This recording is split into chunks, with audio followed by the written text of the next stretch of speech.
Continuamos hoy estudiando el capítulo 6 del Evangelio según San Juan. Y en nuestro programa anterior consideramos la alimentación milagrosa de los 5,000. Y dijimos que en realidad había como unas 15,000 personas. Después de este milagro encontramos el discurso de nuestro Señor Jesucristo sobre el pan de vida.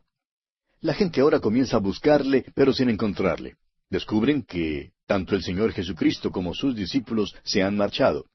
Comencemos pues leyendo los versículos 22 al 24 de este capítulo 6 del Evangelio según San Juan. El día siguiente, la gente que estaba al otro lado del mar vio que no había habido allí más que una sola barca y que Jesús no había entrado en ella con sus discípulos, sino que éstos se habían ido solos. Pero otras barcas habían arribado de Tiberias, junto al lugar donde habían comido el pan después de haber dado gracias al Señor. Cuando vio pues la gente que Jesús no estaba allí, ni sus discípulos, entraron en las barcas y se fueron a Capernaum buscando a Jesús. Al parecer, Jesús y sus discípulos habían llegado de la parte sur del mar de Galilea, y parece que Jesús había alimentado a la multitud cerca de Tiberias. Luego habían llegado por barca a Capernaum. Ahora esta es la primera vez que Juan usa la expresión después de haber dado gracias al Señor. Y esta es también la primera vez que Juan lo llama Señor. Como ya hemos visto, la palabra corriente aquí para él es Jesús. Él es el Verbo hecho carne. Ahora, ¿quién es ese Verbo? Pues es Jesús. El ángel dijo, y llamarás su nombre Jesús, porque él salvará a su pueblo de sus pecados. Ahora, lo que realmente quería toda esa gente era saber cómo le había sido posible a Jesús apartarse de ellos. Leamos los versículos 25 y 26. Y hallándole al otro lado del mar, le dijeron, Rabí, ¿cuándo llegaste acá? Respondió Jesús y les dijo, de cierto os digo que me buscáis, no porque habéis visto las señales, sino porque comisteis el pan y os saciasteis. Jesús, note usted, no responde directamente su pregunta. Penetró debajo de la superficie del verdadero motivo por el cual le buscaban. La palabra que usó no era literalmente pan, sino forraje. Dice que comieron el forraje y que quedaron saciados. Su único interés era el de llenar el estómago.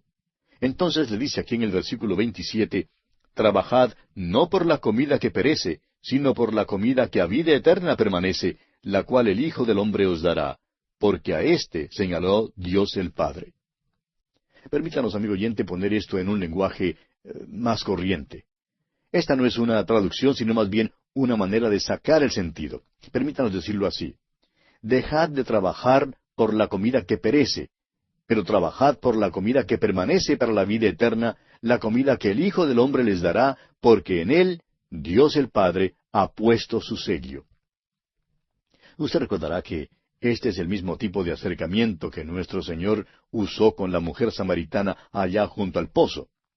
En aquella ocasión, Jesús se constituyó en el agua de vida, y aquí Él es el pan de vida. Y esas dos cosas son esenciales. El pan y el agua son muy importantes para poder mantener la vida. Él es tanto el pan como el agua. Y note usted que Él es estas dos cosas ordinarias. También es el Verbo, y el Verbo fue hecho carne. ¿Cómo entonces podemos conocer a Dios y qué podemos saber acerca de Dios? Jesús, el Verbo, llega a donde estamos y nos toca y se comunica con nosotros de una manera que podemos entender. Él dijo que Él es el agua y que Él da agua viva. Dijo también que Él es el pan. Ahora nosotros sabemos lo que es agua y sabemos lo que es el pan. Y ahora el versículo 28 dice, entonces le dijeron, ¿qué debemos hacer para poner en práctica las obras de Dios? En otras palabras, están preguntando en cuanto a lo que pueden hacer para ser salvos. Quieren hacer algo porque el hombre siempre ha creído que si simplemente pudiera ocuparse en hacer alguna cosa, podría ser salvo. El hombre se cree enteramente capaz de lograr su propia salvación. Se cree competente para hacerlo y cree que Dios va a aceptar sus obras. Pero fíjese usted, amigo oyente, con cuidado, lo que es la obra de Dios. Leamos el versículo 29. Respondió Jesús y les dijo, esta es la obra de Dios, que creáis en el que Él ha enviado. ¿Se fija usted? La obra de Dios no consta en hacer lo que es mandado por Dios, sino en aceptar lo que ha sido hecho ya por Dios. En otras palabras, es lo que Dios ha hecho y no lo que usted hace. Es la obra de Dios y no las obras del hombre. Y esta es la obra de Dios, que creáis en el que Él ha enviado. Él está diciendo que Dios provee la comida. Él es quien ha provisto esa comida para nosotros hoy en día. Y nosotros debemos comer de ella. Él extiende una invitación a un banquete. Él dice, vayan a las salidas de los caminos para decirle a todo el mundo que están invitados a venir. Es una comida gratis, pero sucede que es una comida espiritual. Notemos ahora la respuesta de esta gente aquí en el versículo 30. Le dijeron entonces, ¿qué señal pues haces tú para que veamos y te creamos? ¿Qué obra haces? Permítanos decir, amigo oyente, que esto revela la dureza del corazón humano. Aquí estaban los hombres que habían sido alimentados milagrosamente por nuestro Señor Jesucristo cuando Él alimentó a los 5,000, y ellos ahora le dicen, danos señal, ¿qué obra haces? En otras palabras, no querían creer en Él de ninguna manera. Y ahora hablan en cuanto al pan material. Leamos los versículos 31 al 33. Nuestros padres comieron el maná en el desierto, como está escrito, pan del cielo les dio a comer. Y Jesús les dijo, de cierto os digo, no os dio Moisés el pan del cielo, mas mi Padre os da el verdadero pan del cielo. Porque el pan de Dios es aquel que descendió del cielo y da vida al mundo. Vemos aquí que ellos dicen que Moisés le dio maná al pueblo. Pero la verdad es que Moisés no fue quien les dio el maná, sino Dios. Y no fue una comida que les dio una sola vez. Dios les alimentó todos los días durante 40 años. Ahora esta gente quiere ser alimentada, y eso es lo que buscan. Y Jesús les asegura que el maná daba vida en aquel entonces y que era un regalo de Dios. El maná les dio la vida física a los que viajaban por el desierto, pero el Señor Jesús da la vida espiritual. Continuemos con el versículo 34. Le dijeron, Señor, danos siempre este pan.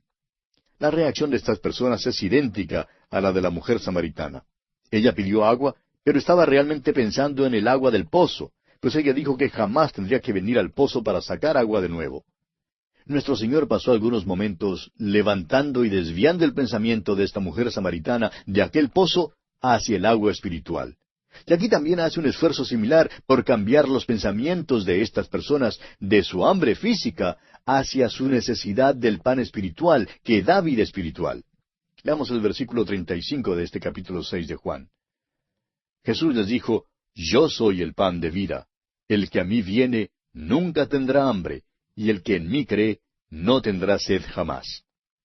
Vemos que aquí Cristo juntó las dos cosas, el pan y el agua. Cristo es el maná. Él es quien bajó del cielo y quien dio su vida por el mundo a fin de que nosotros, amigo oyente, usted y yo tuviéramos vida. Y esto es la salvación. También veremos que Él es el pan que debemos comer constantemente a fin de que crezcamos. El maná era un alimento milagroso que satisfizo. Cuando entraron en la tierra prometida, les fue dado el fruto de la tierra, lo cual es la palabra de Dios. Y créanos, amigo oyente, que hay muchos hoy en día a quienes no les gusta el fruto de la tierra. Leamos los versículos 36 y 37 de este capítulo 6 del Evangelio según San Juan ahora. Mas os he dicho que aunque me habéis visto, no creéis. Todo lo que el Padre me da, vendrá a mí, y al que a mí viene, no le echo fuera. Jesús les pregunta si en verdad quieren pan. Si quieren pan, Él es el pan de vida. Pero lo han visto y no creen. Han rechazado el verdadero pan. El versículo 37 es muy importante. Hay muchos argumentos teológicos hoy en día en cuanto a la predestinación y al libre albedrío. No nos proponemos reconciliar estas dos doctrinas porque, bueno, no nos es posible hacer esto. La predestinación y el libre albedrío son dos doctrinas que se encuentran en este versículo. Dice, todo lo que el Padre me da, vendrá a mí. Y esto declara la verdad de la predestinación. Pero espera un momento. La próxima frase dice, y al que a mí viene, no le echo fuera. Y también esto es verdad. Jesús enseña aquí que Dios respeta nuestro libre albedrío. Amigo oyente, las dos son verdades, pero no sabemos cómo reconciliarlas. El Padre me da, es verdad, pero uno tiene que venir. Y al parecer, los que vienen a Jesús son los que el Padre le da. Usted y yo, amigo oyente, estamos aquí abajo y no vemos lo que pasa en el cielo. No sabemos cómo es que Dios maneja este calculador de la predestinación. El hecho es que no comprendemos cómo funciona ninguna máquina calculadora. Pero estamos seguros que Dios es quien oprime el botón. No lo comprendemos, pero también sabemos esto, que Dios nos ha dado a cada uno, a mí y a usted, amigo oyente, un libre albedrío, y que somos responsables de cómo lo ejercemos. Se cuenta que el gran predicador Spurgeon predicaba que todo aquel que quiere puede venir, y así también predicamos nosotros. Alguien le dijo a Spurgeon una vez, si yo creyera como tú crees en cuanto a la predestinación, yo no predicaría como tú. A esto Spurgeon respondió, si el Señor hubiera puesto una raya amarilla en las espaldas de los predestinados, yo saldría por la calle alzando las camisas de las personas y al hallar a aquellos que tuvieran la línea amarilla, pues les daría el mensaje del Evangelio. Pero Dios no lo hizo así. Me dijo que fuera a predicar a toda criatura, y todo aquel que quiere puede venir. Esto es lo que dice Jesús en nuestro versículo, y al que a mí viene, no le echo fuera. Por tanto, amigo oyente, se puede discutir en cuanto a la predestinación todo lo que se quiera, pero siempre se puede venir. Y si uno viene, tiene la promesa solemne de Cristo mismo de que no le echará fuera. Alguien preguntará, ¿quiere usted decir que si no soy predestinado, todavía puedo venir? Amigo oyente, si usted viene, será predestinado. ¡Cuán tremendo es eso! Continuemos ahora con el versículo 38 de este capítulo 6 de Juan. Porque he descendido del cielo no para hacer mi voluntad, sino la voluntad del que me envió. ¡Cuán maravilloso es esto, que la voluntad de Dios sea que usted venga! Sí, amigo oyente, esta es la voluntad de Dios y de eso estamos seguros. Jesucristo dijo, yo he venido del cielo porque es necesario que el Hijo del Hombre sea levantado. Pero es necesario también que usted nazca de nuevo. Él vino para hacer la voluntad del Padre en todo, y es la voluntad de Dios que usted sea nacido de nuevo. Usted tiene que venir a Él, amigo oyente. Esa es la única manera. Tiene que venir al Señor Jesús por la fe, y nada más. Ahora el versículo 39 dice, y esta es la voluntad del Padre, el que me envió, que de todo lo que me diere no pierda yo nada, sino que lo resucite en el día postrero. El término predestinación se aplica solamente a los que ya han sido salvados. Significa exactamente lo que dice aquí. Cuando una persona acepta a Cristo, es justificada, y si ha sido justificada, es igualmente seguro que será glorificada. Cuando Jesús comienza con 100 ovejas, amigo oyente, termina con 100 ovejas, no pierde ninguna. Eso es lo que esto significa. Todos los que creen en Cristo tienen vida eterna, y todos serán resucitados en aquel día postrero. Leamos ahora los versículos 40 al 42 de este capítulo 6 de Juan. Y esta es la voluntad del que me ha enviado, que todo aquel que ve al Hijo y cree en Él, tenga vida eterna, y yo le resucitaré en el día postrero.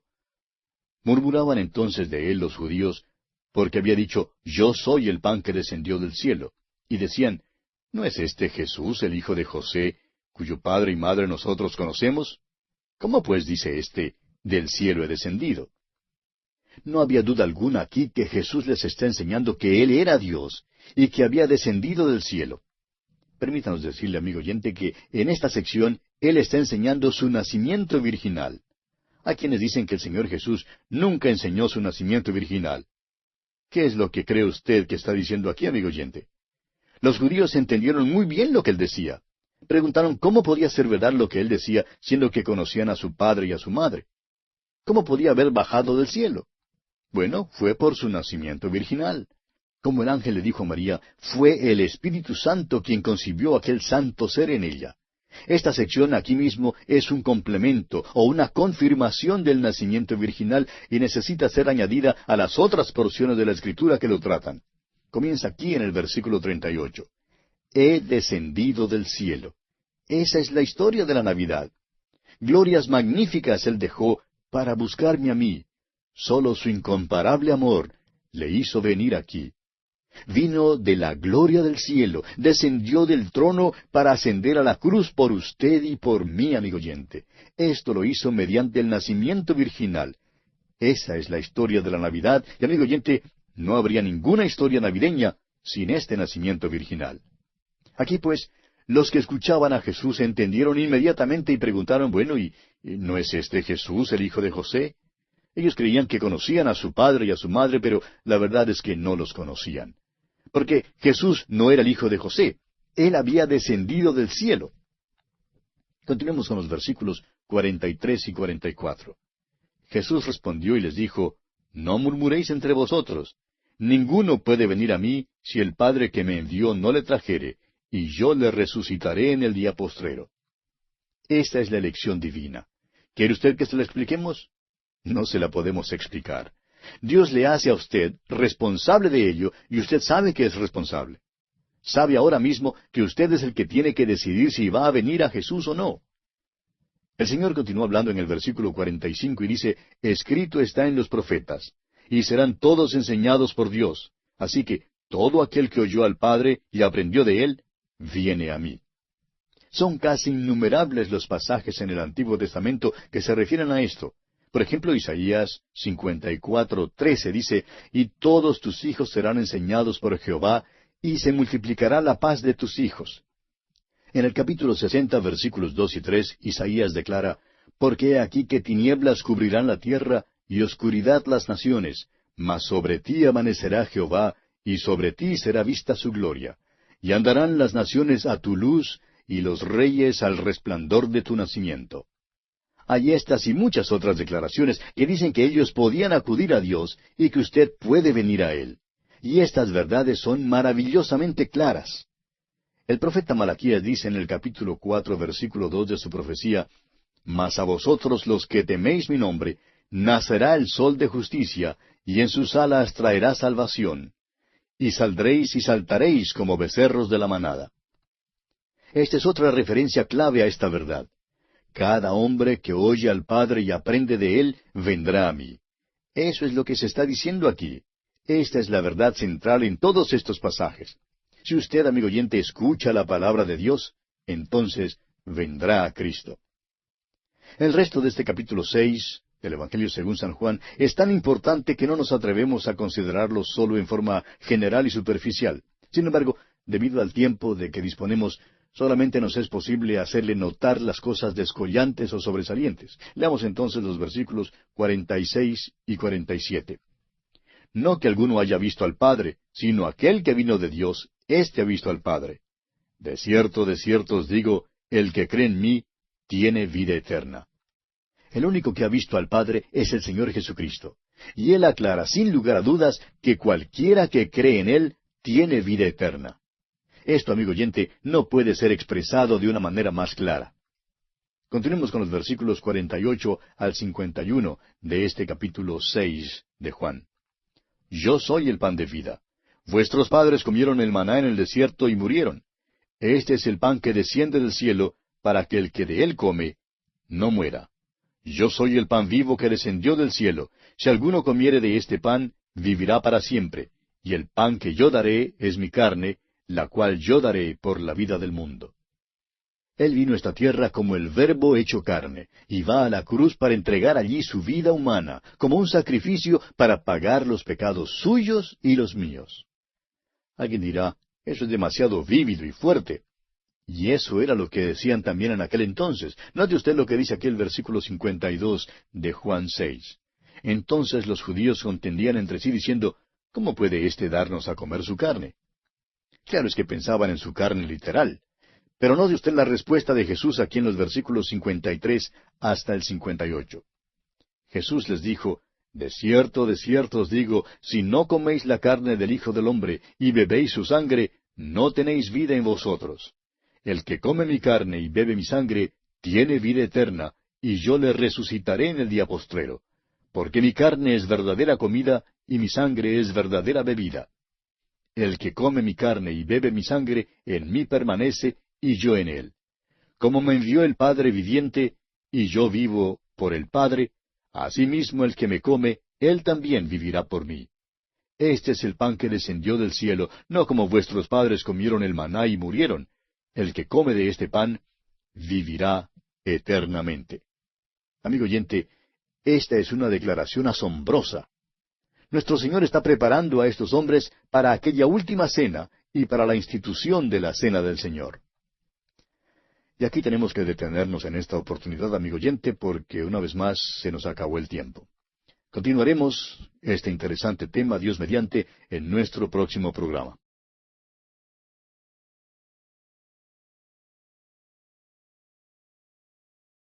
Continuamos hoy estudiando el capítulo 6 del Evangelio según San Juan. Y en nuestro programa anterior vimos que Jesús estaba hablando con esta gente que había venido del otro lado del mar. Y les decía que si ellos no comían la carne del Hijo del Hombre y bebían su sangre, no tendrían vida en ellos. Porque su carne es verdadera comida y su sangre es verdadera bebida. Y enfatizó diciendo que Él es el pan que descendió del cielo. Y el que come de este pan vivirá eternamente. Nuestro Señor estaba preparando a estos hombres para esa última cena y para la institución de la cena del Señor. Ahora, al parecer, esto es algo que no debe tomarse en sentido literal porque Él estaba allí mismo con ellos. No les dijo que debían comenzar a comerse su cuerpo ni a beber su sangre. Lo que Él les dice es que les dará su vida. En aquel aposento alto expresó claramente que la sangre es el símbolo de la vida.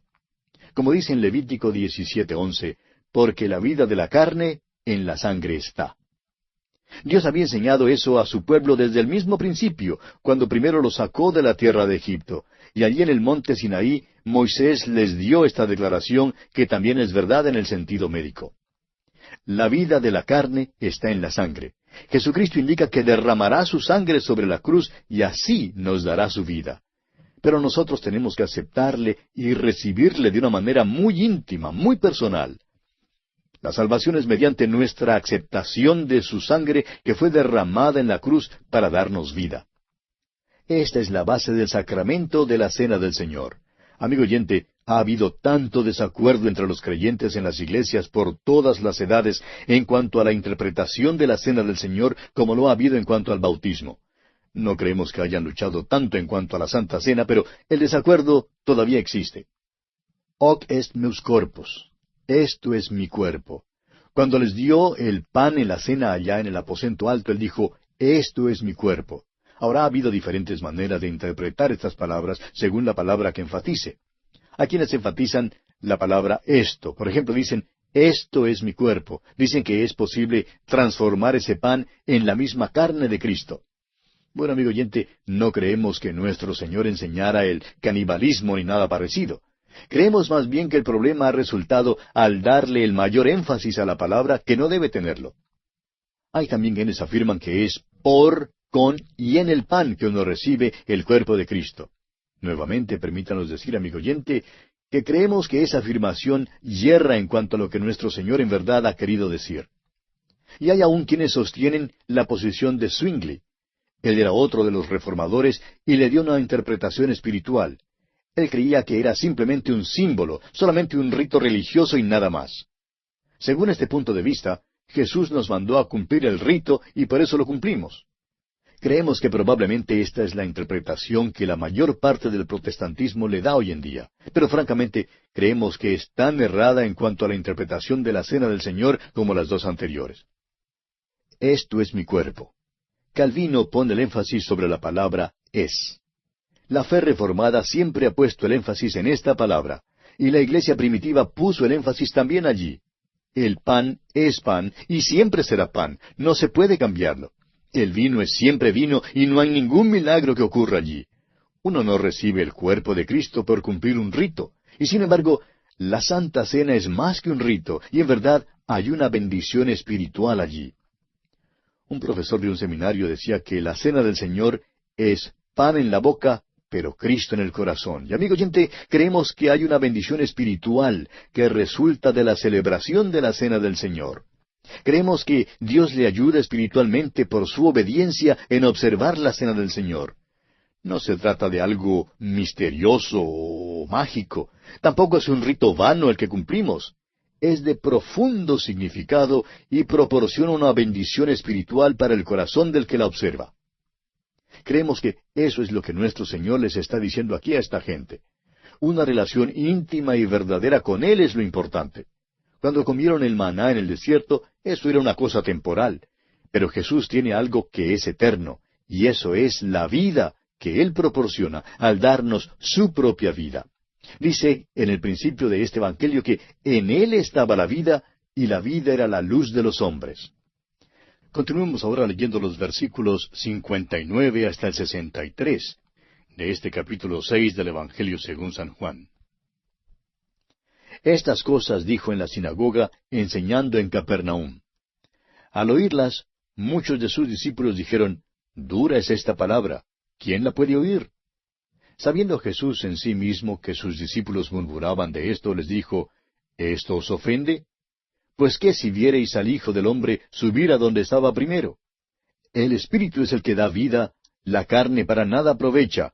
Las palabras que yo os he hablado son espíritu y son vida». Amigo oyente, hubo aquí una reacción a lo que Jesús había dicho. Notemos ahora la reacción de algunos grupos que estaban allí. Jesús les dice que no le van a comer literalmente, porque Él regresará al cielo. La carne para nada aprovecha, pero el Espíritu es el que da la vida.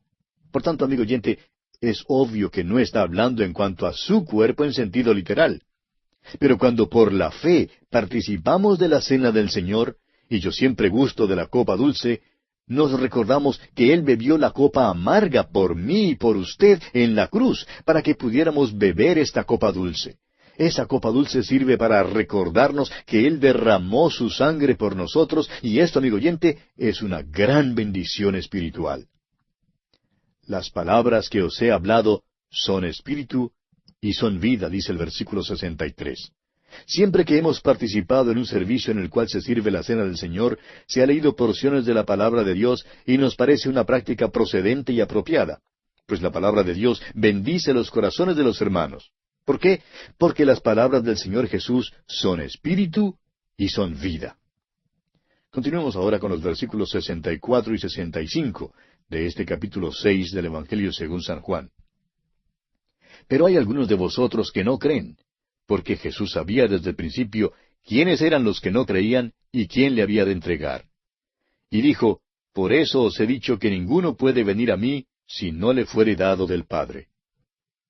Pero recuerde usted ahora que tiene que juntar con estas palabras la frase, «Todo aquel que cree puede venir», porque depende de usted, amigo oyente. Ahora el versículo 66 dice, «Desde entonces muchos de sus discípulos volvieron atrás y ya no andaban con él». Se puede ver aquí que en medio de ese grupo ya había los enemigos, principalmente entre las autoridades religiosas, que eran hostiles a Jesús. También estaban allí los discípulos, y entre los 12 estaba Judas. Los 12 estaban entre un grupo más grande de discípulos. Por tanto, en este tiempo había 4 opiniones en cuanto a él. Muchos de estos discípulos, según nos dice aquí, se volvieron atrás. Ahora los 12 no estaban entre ellos. Continuemos con los versículos 67 y 68. Dijo entonces Jesús a los 12, ¿queréis acaso iros también vosotros? Le respondió Simón Pedro, Señor, ¿a quién iremos? Tú tienes palabras de vida eterna. Esta es una declaración maravillosa de parte de Simón Pedro, y la pregunta que él hace es excelente. Sabemos que muchas veces estamos hablando a creyentes, pero si usted, amigo oyente, dice hoy que el Señor Jesús no es su Salvador y que Él no suple sus necesidades en manera alguna, entonces permítanos preguntarle, ¿a quién irá? Hay tantos hoy en día que se encuentran tristes, insatisfechos, desilusionados. Van en todas direcciones buscando la luz y realmente la buscan. Pero permítanos repetir la pregunta de Simón Pedro. ¿A quién iremos? El Señor Jesús, amigo oyente, es el único que tiene palabras de vida eterna. Leamos ahora los versículos 69 al 71, los versículos finales de este capítulo 6 del Evangelio según San Juan. Y nosotros hemos creído y conocemos que tú eres el Cristo, el Hijo del Dios viviente. Jesús les respondió, ¿no os he escogido yo a vosotros los 12, y uno de vosotros es diablo? Hablaba de Judas Iscariote, hijo de Simón, porque éste era el que le iba a entregar, y era uno de los 12. En verdad, este hombre Judas Iscariote es un gran misterio. Aquí nuestro Señor le incluye con los 12 y dice que Él le había escogido. Sin embargo, añade que Judas era diablo, lo cual probablemente significa endemoniado, y este era el hombre que le iba a traicionar. Creemos que por todo su camino, nuestro Señor le dio toda oportunidad posible a Judas para hacer una decisión de aceptar y seguir a Cristo fielmente. Es difícil interpretar una maldad como esta, amigo oyente. Es uno de los misterios. La maldad siempre es un misterio, y esto es precisamente lo que hace que la maldad sea tan atractiva. Supóngase usted que ahora mismo le decimos que tenemos 2 palitos, y le decimos que uno de los palitos es perfectamente recto porque es una regla. Ahora, ¿puede usted imaginarse la apariencia de esta regla? Estamos seguros que no tendrá ninguna dificultad en imaginarlo, porque una regla puede ser recta de una sola manera. Ahora, supóngase usted que le decimos que también tenemos en la mano un palito torcido, y si le pedimos que dibuje una descripción de cómo cree usted que ese palito esté torcido, pues quizá dibujará usted un palito torcido de 1000 maneras, porque puede ser torcido de 1000 maneras. Es que la maldad, amigo oyente, tiene un misterio en cuanto a su naturaleza. Debemos confesar que este hombre Judas Iscariote camina así a través de las páginas de la Escritura. Es difícil interpretarlo. Y aquí nuestro Señor habla esta cosa extraña en cuanto a él, diciendo que es del diablo. ¿Qué contraste a esto presenta el testimonio de Simón Pedro? Él dijo, nosotros hemos creído y conocemos que tú eres el Cristo, el Hijo del Dios viviente. Amigo oyente, ¿puede usted decir genuinamente lo que dijo Simón Pedro? Y así concluimos nuestro estudio del capítulo 6 del Evangelio según San Juan. Llegamos ahora al capítulo 7. En este capítulo Jesús enseña en el templo, en la fiesta de los tabernáculos. Este capítulo contiene las maravillosas verdades de que Jesús es el agua de vida y que promete dar el Espíritu Santo a aquellos que creen en Él. Comencemos leyendo el primer versículo de este capítulo 7 de Juan. Después de estas cosas, andaba Jesús en Galilea, pues no quería andar en Judea, porque los judíos procuraban matarle. Después de estas cosas. Esta es una expresión común de Juan que nos está dando una descripción cronológica de la vida terrenal de Jesucristo. Los eventos del capítulo 6 tuvieron lugar en el mar de Galilea, pero antes Jesús había estado en Jerusalén, donde hubo la controversia en cuanto a él en el estanque de Betesda, ¿recuerda usted? Parece que los eventos del capítulo 6 acontecieron como un año antes de la crucifixión, alrededor del mes de abril del año 29 después de Cristo. Los eventos del capítulo 7 tienen lugar en octubre, o sea, unos 6 meses después. Mateo 15 al 18, es decir, los capítulos 15 al 18 del Evangelio según San Mateo, y los capítulos 7 al 9 de Marcos, y el capítulo 9 de Lucas, todos relatan incidentes que acontecieron durante este período. Durante el último año de su ministerio, Jesús limitó sus actividades a la región de Galilea. Dice que no andaba más en Judea, porque allí las autoridades religiosas habían tramado un complot para matarle. Pero estos hombres no podían tocarle hasta cuando llegara su hora. Ahora estamos entrando en los últimos 6 meses de la vida de Jesús, y el primer incidente que Juan registra de aquel período es este que ocurrió durante la fiesta de los tabernáculos. Este primer versículo en verdad es una revelación. Notamos allí que hay mucha conmoción en cuanto a la persona de Cristo. 6 meses más tarde, la agitación se cambiará en frenesí y resultará en la muerte de Jesús en la cruz. Y amigo oyente, todavía vemos la misma agitación en este mundo. Todavía hay más diferencias de opinión en cuanto a Jesucristo que en cuanto a cualquier otra persona que jamás haya vivido. Jesucristo continúa siendo un foco de controversias y todavía son muchos los que blasfeman y lanzan acusaciones terribles contra Él. Es contencioso.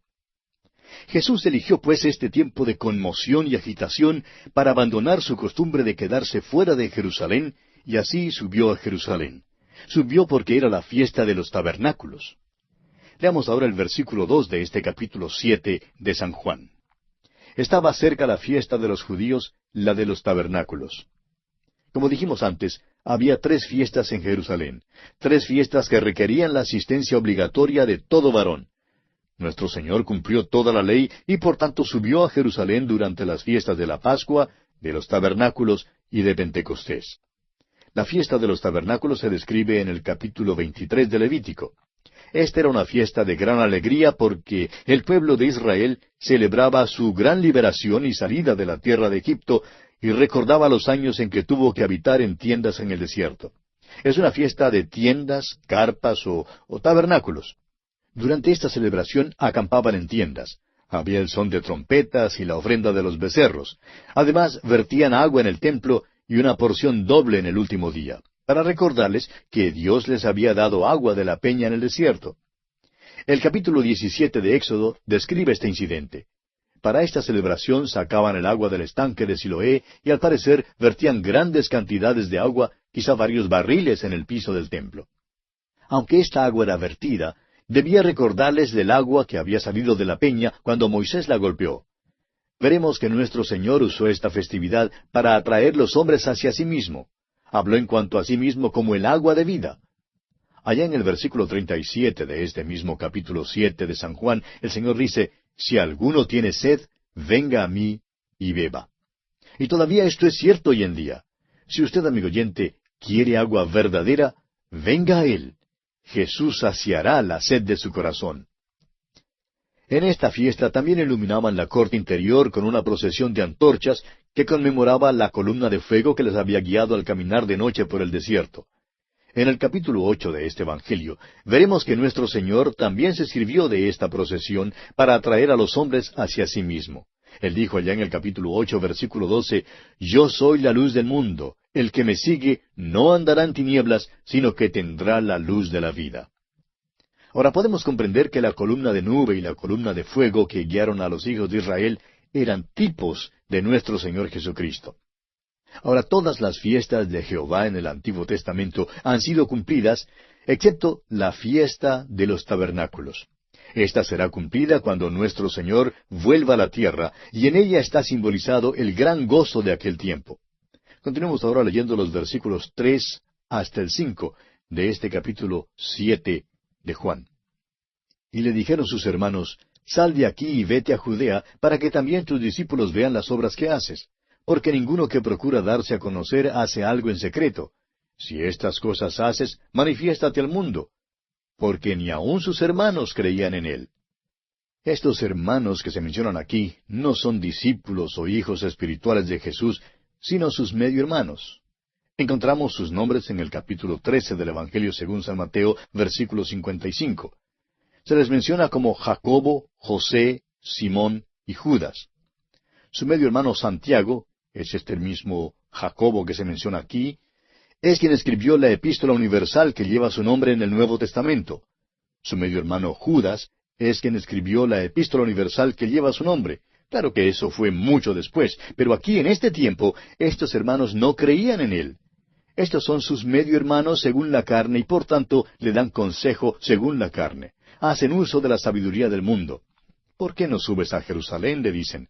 Allí al descubierto puedes hacer algo espectacular. Pero notemos la respuesta de Jesús aquí en el versículo 6. Entonces Jesús les dijo, Mi tiempo aún no ha llegado, mas vuestro tiempo siempre está presto. Ellos aconsejaron a Jesús basándose en su incredulidad.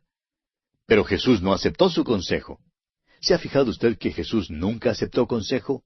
Él andaba según un horario establecido. Era el horario de su Padre. Estaba haciendo la voluntad de Dios. No seguía la sabiduría del mundo, ni aun apeló a su propia mente al decir que simplemente no creía que era la hora propicia para ir. Andaba según un horario definido del Padre y lo siguió fielmente.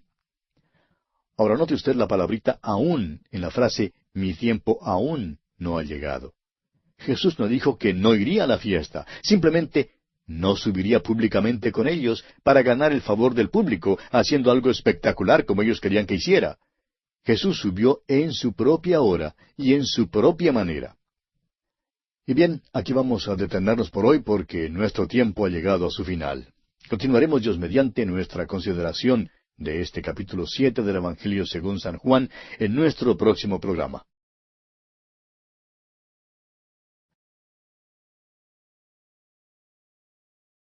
Continuamos hoy estudiando el capítulo 7 del Evangelio según San Juan. En nuestro programa anterior estábamos hablando de los hermanos de Jesús. Y dijimos que estos hermanos no eran discípulos o hijos espirituales de Jesús, sino sus medio hermanos carnales. Dijimos que sus nombres los encontrábamos en el capítulo 13 del Evangelio según San Mateo y son Jacobo, José, Simón y Judas. Y dijimos que ellos le dan consejo según la carne, hacen uso de la sabiduría del mundo. ¿Por qué no subes a Jerusalén?, le dijeron. Allí al descubierto puedes hacer algo espectacular. Estaban aconsejando a Jesús basándose en su incredulidad. Pero Jesús no aceptó ese consejo. Él andaba según un horario establecido, el horario de su Padre. Estaba haciendo la voluntad de Dios. No seguía la sabiduría del mundo, ni siquiera apeló a su propia mente al decir que simplemente no creía que era la hora propicia para él. Andaba según un horario definido del Padre y lo siguió fielmente. Dirigimos también su atención hacia esa palabrita aún en la frase mi tiempo aún no ha llegado en el versículo 6. Ahora Jesús no dijo que no iría a la fiesta, simplemente no subiría públicamente con ellos para ganar el favor del público haciendo algo espectacular como ellos querían que hiciera. Jesús subió en su propia hora y en su propia manera. Continuemos hoy leyendo los versículos 7 al 9 de este capítulo 7 del Evangelio según San Juan. No puede el mundo aborreceros a vosotros, mas a mí me aborrece, porque yo testifico de él que sus obras son malas. Subid vosotros a la fiesta, yo no subo todavía a esa fiesta, porque mi tiempo aún no se ha cumplido. Y habiéndoles dicho esto, se quedó en Galilea. El mundo se muestra hostil hacia Cristo. Es porque nuestro Señor Jesucristo es la luz del mundo, y esa luz es brillante. Esa luz revela todo lo que es malo, revela el pecado, condena al pecador. Por eso mismo le odian aún hoy en día. Jesús condena el pecado con su misma presencia, con su misma vida. Esto produce una hostilidad en el hombre porque el corazón del hombre es malo. Jesús fue a la cruz por su amor redentor para con el mundo entero, a fin de que la hostilidad en los corazones de los hombres fuera destruida. Vemos esto de una manera tan clara en la vida de Saulo de Tarso. Al comienzo, él perseguía a la iglesia, odiaba al Señor Jesús y a cualquiera que le siguiera. Pero cuando conoció al Señor Jesús, su corazón fue quebrantado. Después de su encuentro con Jesús, Pablo escribió las siguientes palabras: el cual me amó y se entregó a sí mismo por mí, allá en Gálatas 2:20. Continuemos ahora con el versículo 10 de este capítulo 7 de Juan. Pero después que sus hermanos habían subido, entonces él también subió a la fiesta, no abiertamente, sino como en secreto. Probablemente viajó con los discípulos por un camino apartado y entró en la ciudad por la puerta de las ovejas. Creemos que siempre entró en Jerusalén por la puerta de las ovejas hasta el tiempo de su entrada triunfal, cuando lo hizo públicamente. Para esa ocasión, Jesucristo en verdad se ofreció a ellos, demandando que o le aceptaran o le rechazaran. Leamos ahora los versículos 11 hasta el 13 de este capítulo 7 de Juan. Y le buscaban los judíos en la fiesta y decían: ¿dónde está aquel? Y había gran murmullo acerca de él entre la multitud, pues unos decían: es bueno, pero otros decían: no, sino que engaña al pueblo. Pero ninguno hablaba abiertamente de él por miedo a los judíos. Le estaban buscando y esperando porque la ley requería que viniera a la fiesta. Había mucha discusión en cuanto a Jesús, pero todo se hacía en secreto porque cualquiera que hiciera una declaración a su favor, pues era atacado. Tal persona corría el riesgo de ser arrestada. Ahora el versículo 14 dice: mas a la mitad de la fiesta subió Jesús al templo y enseñaba. De repente Jesús apareció en el templo. Esta fiesta de los tabernáculos se halla en el calendario de Dios y representa la venida de Cristo en su regreso a la tierra. También nos presenta los eventos y períodos que conducen a esa venida. Esta fiesta habla de la consumación de todas las cosas. Jesucristo aparecerá de repente. El profeta Malaquías dice en el capítulo 3 de su profecía, versículo 1, y vendrá súbitamente a su templo el Señor a quien vosotros buscáis. Creemos que se estaba cumpliendo allí esta profecía, pero esta gente le rechazó. Sin embargo, esta será cumplida en su regreso a la tierra. Ahora el versículo 15 dice: y se maravillaban los judíos diciendo: ¿cómo sabe éste letras sin haber estudiado? ¿Ha notado usted cuántas veces encontramos a Jesús enseñando? Note usted la prioridad que dio a la palabra de Dios. Los judíos, y estos serían los líderes religiosos, se quedaban asombrados porque él no había tenido ninguna educación formal en las escuelas rabínicas. Se admiraban que le fuera posible hablar como lo hizo. Aún sus enemigos tuvieron que admitir que jamás hombre alguno ha hablado como este hombre, como veremos allá en el versículo 46 de este mismo capítulo 7 de Juan. Bien, leamos ahora el versículo 16. Jesús les respondió y dijo: mi doctrina no es mía, sino de aquel que me envió. Rechazar el mensaje de Jesús, amigo oyente, es rechazar el mensaje de Dios. En los capítulos 4 y 5, Él insistió en que rechazarle a Él es rechazar a Dios. Ahora, a favor de no decirnos que Él nunca se hizo igual a Dios. Usted bien puede rechazar el hecho de que Jesús es igual a Dios, pero nunca podrá decir que la Biblia no declara que Jesucristo es igual a Dios. Leamos ahora el versículo 17. El que quiera hacer la voluntad de Dios, conocerá si la doctrina es de Dios o si yo hablo por mi propia cuenta. El que quiera hacer, dice aquí. El Antiguo Testamento convida allá en el Salmo 34, versículo 8, diciendo, Gustad y ved que es bueno Jehová. Jesús le convida a venir y a hacer la prueba. El que quiera hacer la voluntad de Dios, conocerá si la doctrina es de Dios. Debe haber una actitud de amor hacia la palabra de Dios. Alguien ha dicho que el conocimiento humano necesita ser conocido para poder amarlo, pero que el conocimiento divino tiene que ser amado para poder entenderlo. Aquí tenemos los pasos: el conocimiento, el amor y la obediencia. Esto es lo que Él pide que hagamos: conocerle, amarle y obedecerle. ¿Cuánto nos gusta decirles a los demás cómo deben hacer tal o cual cosa? Nos gusta decir lo que pensamos sin saber lo que decimos. Jesús dice, gustad al Señor. El que quiera hacer la voluntad de Dios, conocerá si la doctrina es de Dios o si yo hablo por mi propia cuenta. Esa es la maravilla de la palabra de Dios, amigo oyente. Y si usted de veras lo desea, Dios se revelará a usted por medio de ella. Continuemos ahora con el versículo 18.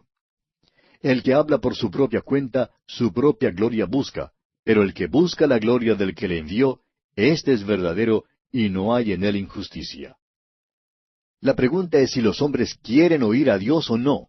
Si quieren oírle, entonces Dios les hablará por medio de su palabra.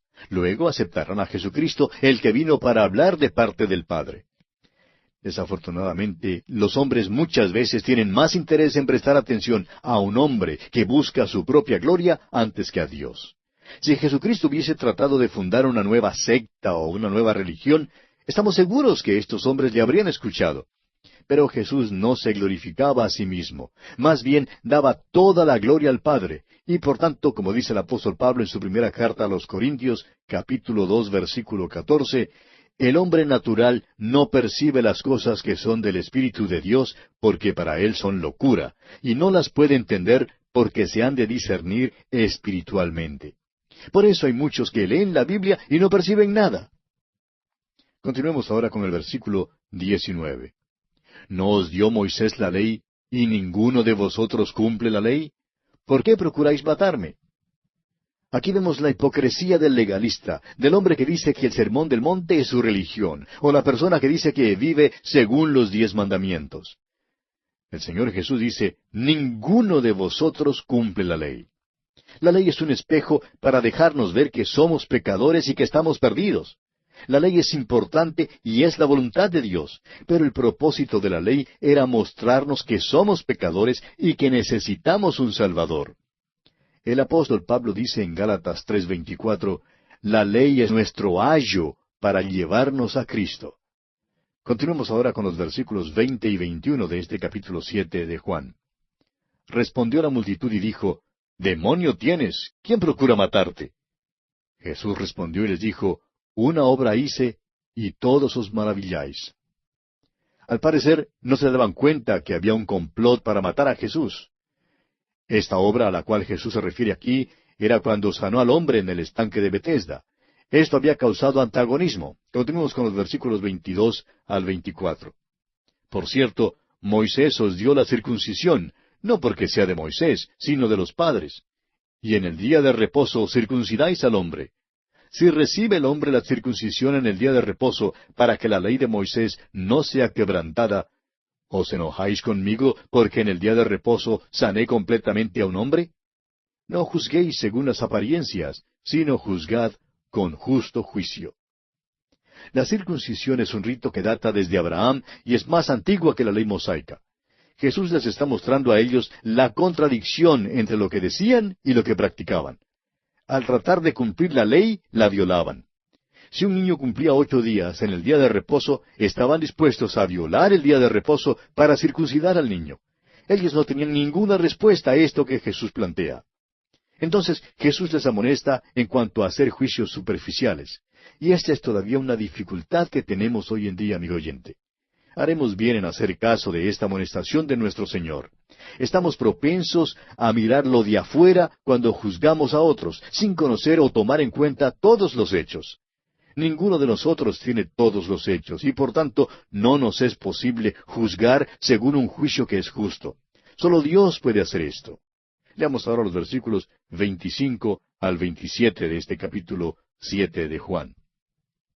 Decían entonces unos de Jerusalén: ¿No es este a quien buscan para matarle? Pues mirad, habla públicamente y no le dicen nada. ¿Habrán reconocido en verdad los gobernantes que este es el Cristo? Pero este sabemos de dónde es. Mas cuando venga el Cristo, nadie sabrá de dónde sea.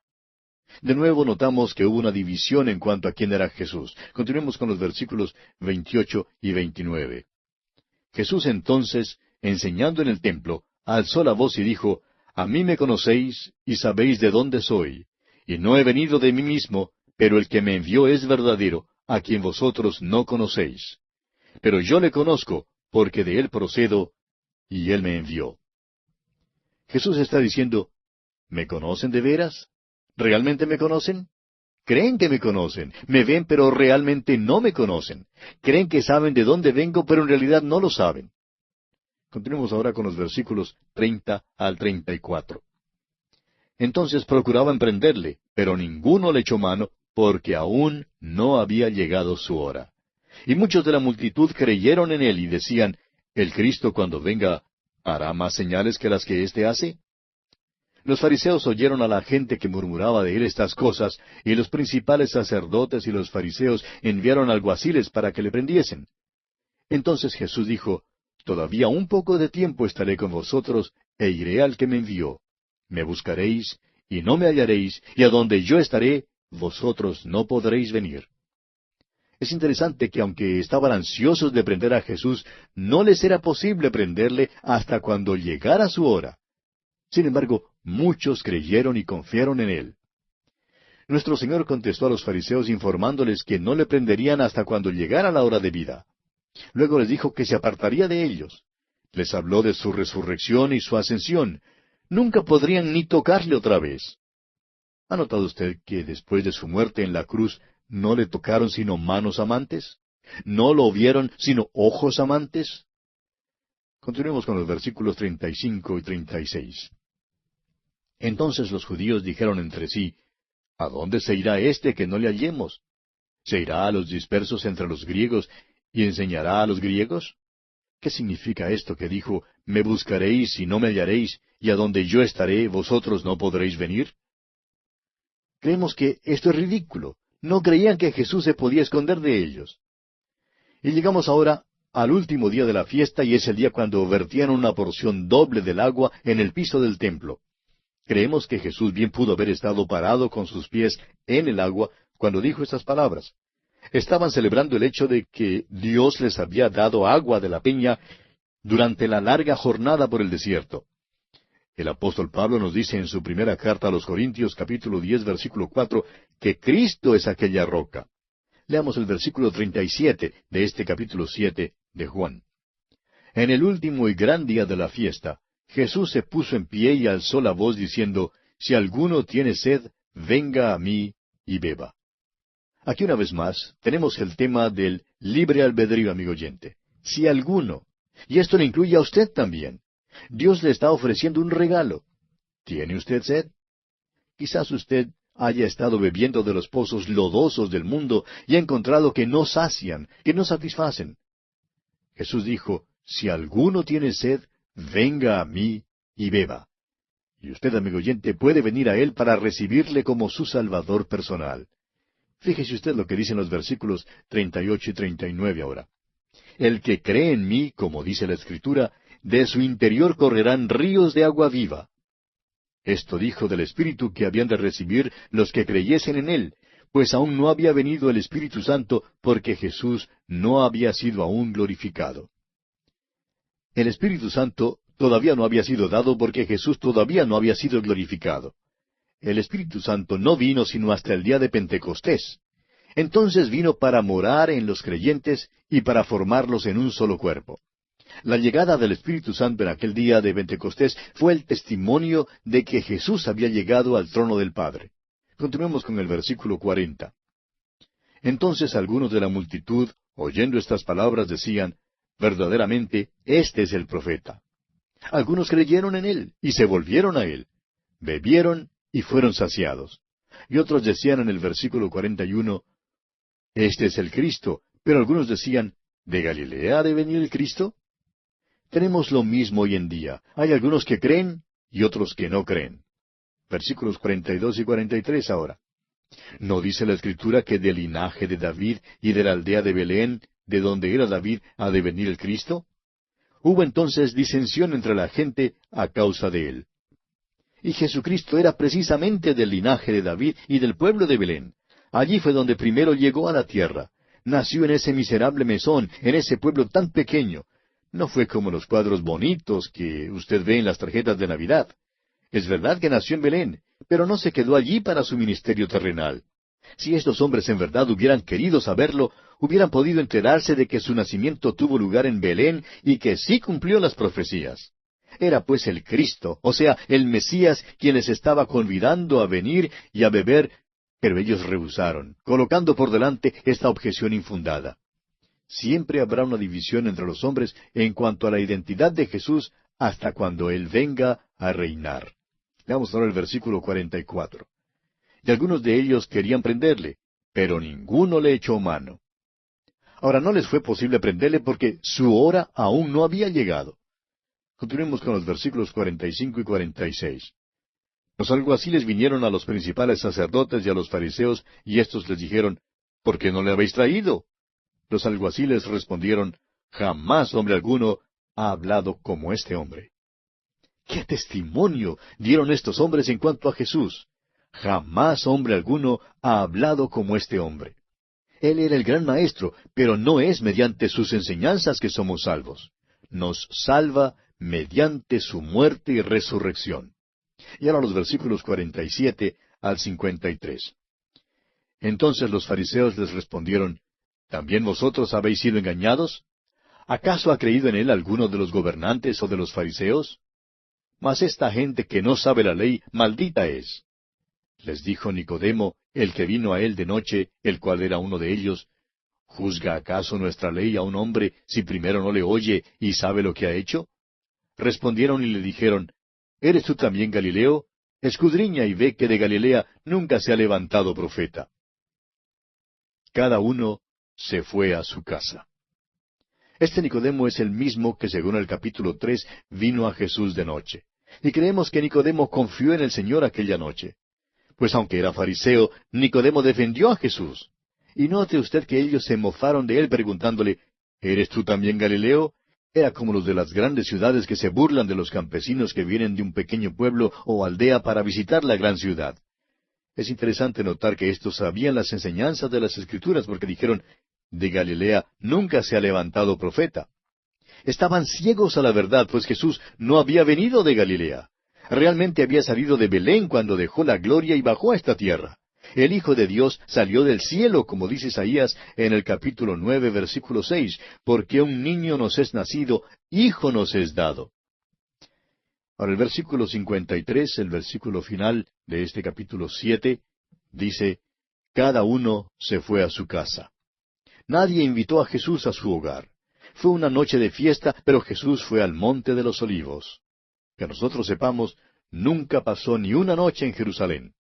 Ahora, ¿qué le parece a usted todo esto, amigo oyente? ¿Entra usted en su hogar dejando a Jesús olvidado allá afuera? ¿Ha venido usted para beber de él?